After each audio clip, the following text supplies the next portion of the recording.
Welcome to Cooking the Books. I'm Frances Cook. It may sound unsexy, but interest rates are actually the secret sauce for understanding your money.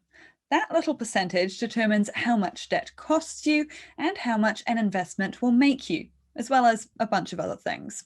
So when you're making decisions about your money, interest rates play a huge part. The problem is, they're acting a little weirdly right now. As governments both here and around the world pump cash into the economy to try and keep us going through that whole pandemic thing, interest rates are historically low. That means the usual advice for how to pay off debt and when to start investing has changed a little bit, at least for now. So, let's dig into the various situations you might be thinking about. News Talk ZB presents Cooking the Books with Frances Cook. I'm joined now by Chris Tennant-Brown, Senior Economist for ASB. Now, interest rates are really weirdly low at the moment. It's impacting fairly much every area of money management. So before we get into how you actually deal with this, what's contributing to the low interest rates, and do you think it will last? Yeah, that's a really good question. I think there's two sort of legs to that. If we think back to the pre-COVID world, rates were already pretty low. The Reserve Bank had that very low official cash rate setting, and mortgages were at the lowest level we'd seen since the 1960s. And then it all changed over the course of last year. If we were doing this podcast last year, the thing we would have been discussing is, hey, rates are pretty low. Should people be thinking about them going up? Because we weren't worried about COVID-19, but of course that didn't happen. The Reserve Bank slashed the cash rate when the pandemic unfolded and started doing all these other weird things that central banks do in emergencies, like buying government bonds. What this meant for households was that term deposit rates plummeted and mortgages plummeted even lower than what we were experiencing. And so now we really have got these emergency settings of interest rates from the Reserve Bank, these bond buying programs here and around the world that are driving other interest rates like government bond yields low. And it's having the desired effect. It's flowing through to borrowing costs for businesses and for households with these really low mortgages that we're seeing. So, a 2% mortgage would have just been unimaginable a couple of years ago, but here we are, and we're still wondering whether, hey, could they get even a little bit lower than now, even though they're at these all-time lows? Yeah, I feel like for the last 2-ish years, possibly longer, every time we've talked about interest rates on this show, we've said, oh, wow, they're so low, record lows right now. It's crazy. And then the next time I've talked about them, they've been even lower again. It's crazy. And it does impact so many different areas of money management, right? Oh, you're spot on. If I look at my career, and from the lack of hair and the amount of grey hair, you can tell it's been for a while.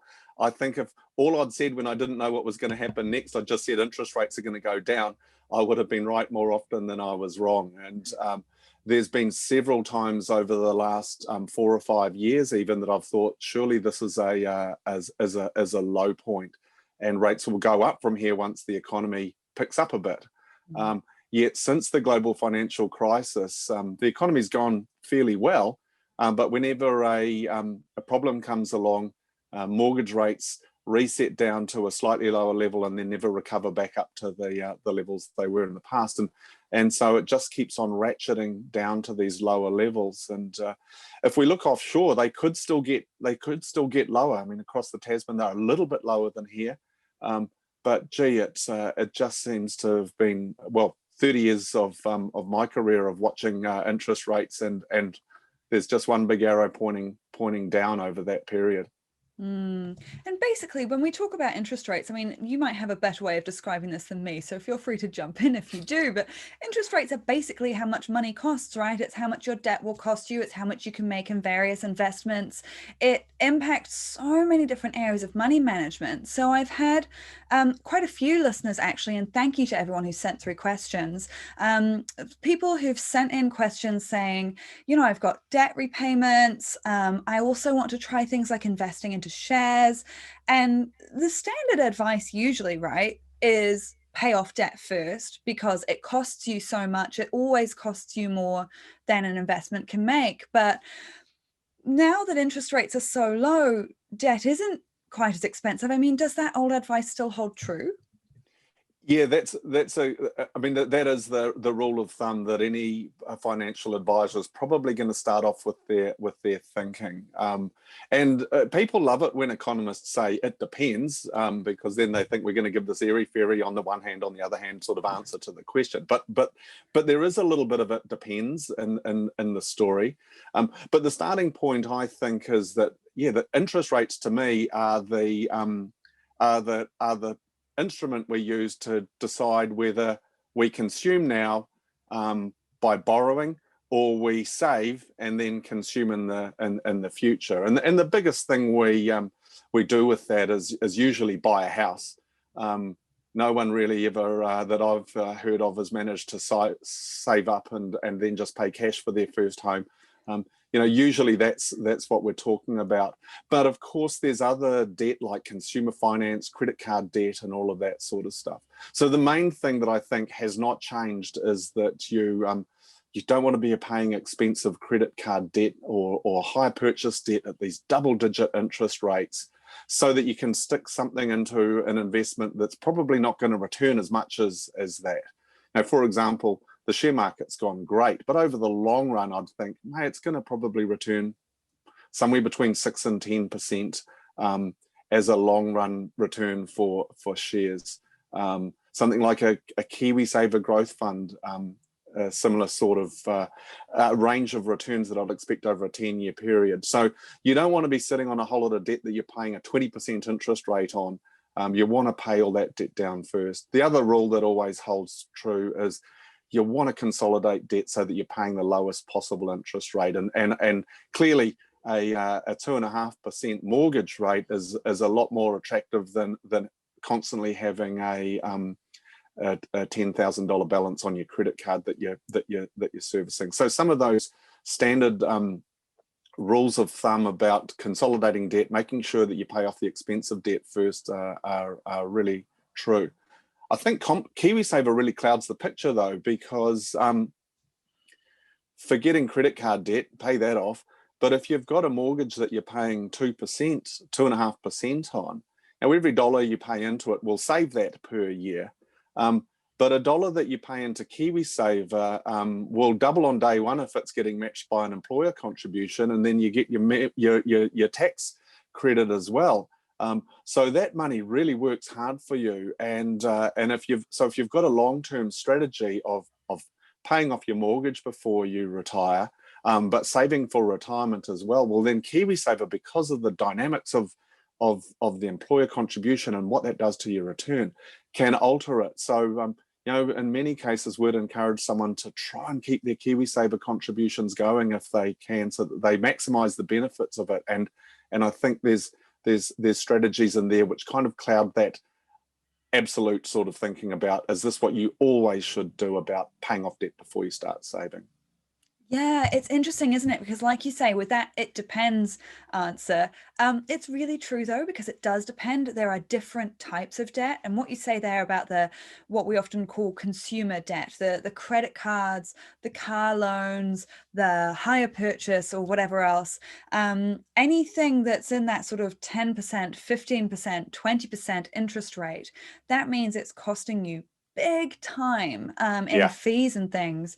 And you talk about the result from shares, that 6 to 10% you might get back, which is great. That's awesome, and I love investing. But you also have to factor in there might be a few fees on that, and there's often tax on that. And so the unfortunate thing is, consumer debt costs you so much. It is just a weight around your neck. And even if you think you're the best investor in the world, apart from KiwiSaver, we will come back to that really good point. But sometimes people say, I'm going to invest, make money, use that to pay off debt. You're not going to outrun that hamster wheel if we're talking consumer debt, are you?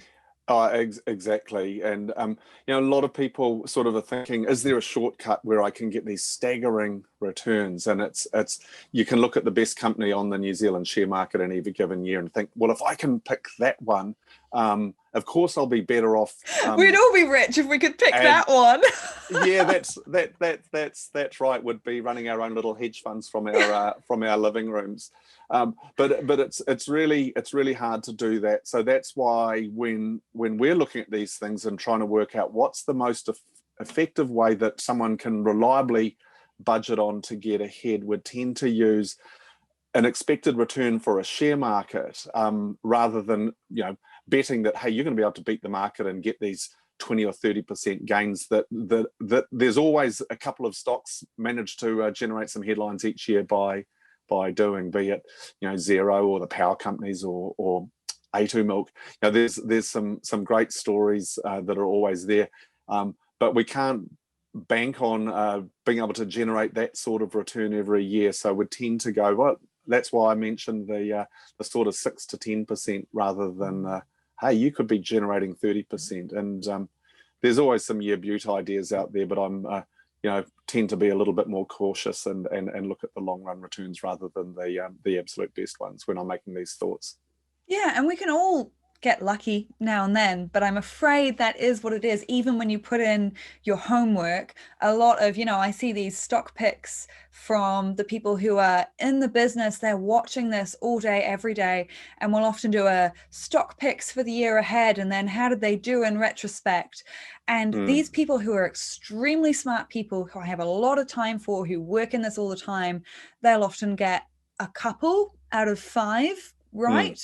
And that's like if they've done really well. And so if they're getting that sort of success ratio, I just don't know how the rest of us are gonna go. Yeah, and in my world, we always have this debate about active management versus passive management, and the reality is it's very, very hard to do better than the market. So it's a good place to start for thinking about these things. The one thing I think about though is having a go at things and trying them out is really good. There's a really hard patch in people's lives between 25 and 50 where you spend a lot of time raising kids, paying off a mortgage and that sort of thing.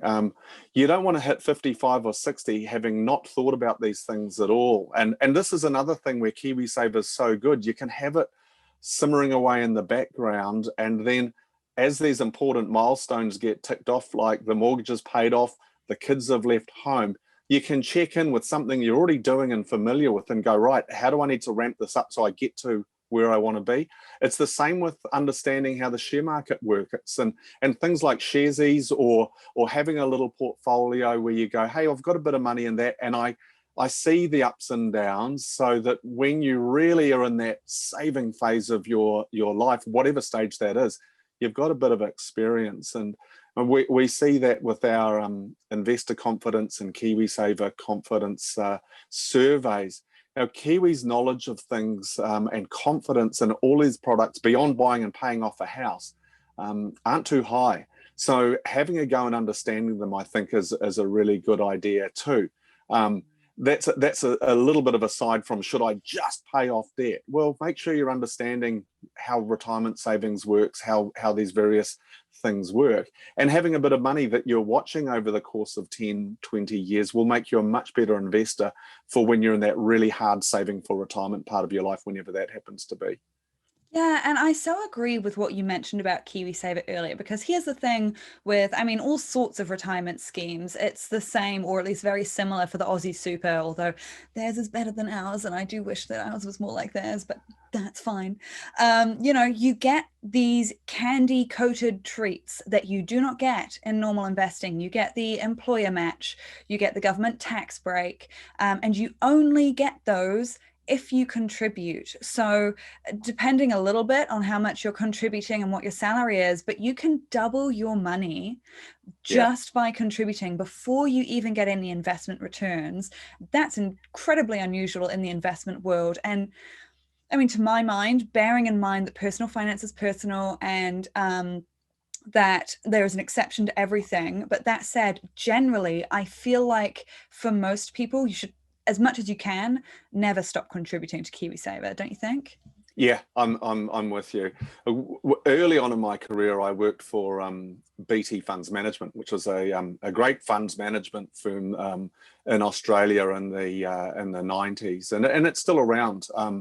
But to me, it was like a real badge of honor that I worked for BT. But over here, you know, people didn't know about it. But when I was working over in Aussie, and you said you worked at BT, people would ask you questions like, "Oh, what do you think of this? And what do you think of that?" And it was their compulsory super that made them interested in the funds management industry, and want to know, hey, what's your hottest fund or whatever, and where should I stick my money? Whereas here, for almost all of my career, when they've found out I'm an economist, they want to know, hey, what's your pick for housing? What do you think mortgage rates are going to do? And the Aussie super has really made a difference to the types of conversations that I had in the 90s and early 2000s. Now, KiwiSaver is helping with that here, but our knowledge is still really low. Like within our survey, there's still only, I think, about 25% of people say, hey, I've got a strong knowledge of KiwiSaver and how it works. Which, when you think, hey, this thing's been around for over a decade, to only have 1 in 4 people saying they've got a strong knowledge of it, it says how far we've got to go. And things like last year, when we saw all this volatility, we still see a lot of people switching out and trying to time downturns and that sort of thing. So yeah, we've got to keep working on people's knowledge to make sure they're maximizing the benefits. And being in the right fund, keeping your contributions going through bad years and things like that are just such important things. So I echo your comments about trying to do whatever you can to keep going with your contributions into KiwiSaver. Yeah, I'd like to get a bit more into your it depends on the debt thing, because I think there's a couple other situations which might change people's way that they handle debt. And you mentioned mortgages, the 2.5% mortgage, that's extremely cheap money. And there's also, of course, in New Zealand, we're very lucky to have the interest-free student loans. So when you're dealing with that debt that, you have to pay it back, but it's either cheap or the free in sort of quote marks. It's not quite free, but you know what I mean? When you're dealing with that sort of stuff, how do you weigh up the decision then? It does change the calculation, right? Yeah, and again, being old, we had student loans just started when I was at uni, and we had to pay interest on them. So unless you paid them down pretty quickly, they just stayed there and grew on you. So the incentive was to pay it down as quick as you could and get rid of that that thing that was hanging over you. It is different when it's free. There's really no incentive to pay off debt that doesn't cost you anything from a pure economic sense. It's really a case of, does that have knock-on effects for other things that you want to do at a really simple level. When you as a young person, well, when you do normal things like get into a relationship, want to buy a house, do you want to have 50 grand worth of debt that you bring to the table? But in an out and out sense, you go, hey, well, it's not costing anything, and accumulating money elsewhere makes economic or mathematical sense, if you like, even if though it might have some consequences for other aspects of your life that aren't judged by a net present value of your assets and debt. Yeah, it's tricky, right? So when you're thinking about something that's interest free, I mean, money, of course, because of inflation, it's like how when you were a kid, you could buy a dollar mixture and you got way more lollies. And then now, of course, you get a tiny little bag. Money is worth less over time. It buys you less over time. So from a technical standpoint, there is the argument that making the absolute minimum payments on something that is interest-free saves you money over time, because technically that is actually going down in value all the time. And then you can put your money to work elsewhere. But of course, there is also that mental load of, do you want to go overseas? does it just bother you to have that debt? That's a perfectly legitimate thing. Those are things that you have to sort of weigh up and balance, right? Yeah, I think that's exactly right. And there's a couple of things I think with that. Firstly, inflation is much lower than what it was in the past. I mean, if you had money that didn't cost you anything in the 70s and inflation was galloping away at double-digit rates, and your pay was going up at massive rates too, because wage inflation was so strong in the 70s and 80s. Yeah, to sit on $10,000 worth of debt, well, it probably wouldn't be a problem 10 years down the track if you didn't pay any interest on it. But that's the other side of the equation, is if inflation isn't making salaries gallop up, and interest rates are at record low settings now, they're zero on student loans, but what would it look like if you started to have to pay higher interest on that? Like, you go overseas, or there's a government change and they change the policy on it. Or even you get to 50 and think, right, I don't want to have debt in retirement. I want to have assets in retirement, particularly housing debt. It might be cheap from an interest perspective, but you've still got that massive amount of money that at some stage you have to pay off. So the sheer volume of debt people have, I always think, well, think of that number and how long it would take you to save up that number. Because at some stage, that's what you have to do. You either have to save it up, or you need to sell a lot of stuff to pay it off. And that to me is a bit of a reality check on hey, well, the interest rate's so low, so why worry about it? I think you're spot on with that, because you Mm. do have to take all of that into consideration. Inflation is another one that is also incredibly low right now. And I think anyone who's asked for a pay rise recently will know that. Yeah, yeah, they're not the greatest conversations these days, unfortunately. But at least on the other side of the equation, we don't have inflation eating everything up. Although, when I get my rates bill, I wonder what's going on there. It doesn't seem to match up the 1.5% CPI that we've been getting and keep forecasting. But on the whole, inflation is much lower, and that's part of this low interest rate environment. But as a consequence, debt levels are high. When anything gets cheaper, people tend to want more of it, and that's what's happened with debt for housing. When I started out, my fear was the amount I needed to borrow wasn't too much relative to my salary. My fear was, we'd been paying 15% mortgages. They'd got down to about 10% in the 90s, and I thought, well, I'd be really stuffed if they went up to 15 or 20%. So it was the interest that scared me. Now it's the amount of money people have to borrow that scares me, because I know it takes an awful long time to pay off the lump sum or save it, and that's really worth remembering when in this equation too. Yeah, so we're pretty much out of time, but there's two more things that I would love to run by you as quickly as we can. So in terms of that cheap mortgage rate, it is obviously really low for now. And also, when I've talked to experts about this, I just want to flag this up front. Various people have various positions on this. So I don't know that there's necessarily a right answer. I'd still like to know your perspective on it, though. I've sometimes talked to people that say, obviously, the more extra payments you can make on a mortgage, the more you save. You will pay less overall if you can pay a bit extra, even if it's $20 a week, versus should you be putting more into investments and sort of hedging your bets, having different kind of assets. And I've sometimes talked to people who've said, when mortgage rates are this low, I mean, like you say, 15%, all that made sense was to hammer that mortgage, get it gone, save yourself the interest. Because time is a huge thing with interest, of course. But now that it's lower, there's an argument for a little bit into the mortgage, a little bit into investments, seeing what you can do. Where do you land on that whole debate? Yeah, I think there's some real basics that I think still apply. I'd always make sure that you've got a buffer so you can weather out the ups and downs that life brings. That's the first thing that I'd have. Second thing is look hard about maximizing the benefits of KiwiSaver, because that, for the reasons we've discussed, are worth continuing going on. And then the third thing is budget on paying higher mortgage rates in the future. These are emergency settings that we've got. The only countries that have got lower mortgages than us are economies that are performing way worse than us.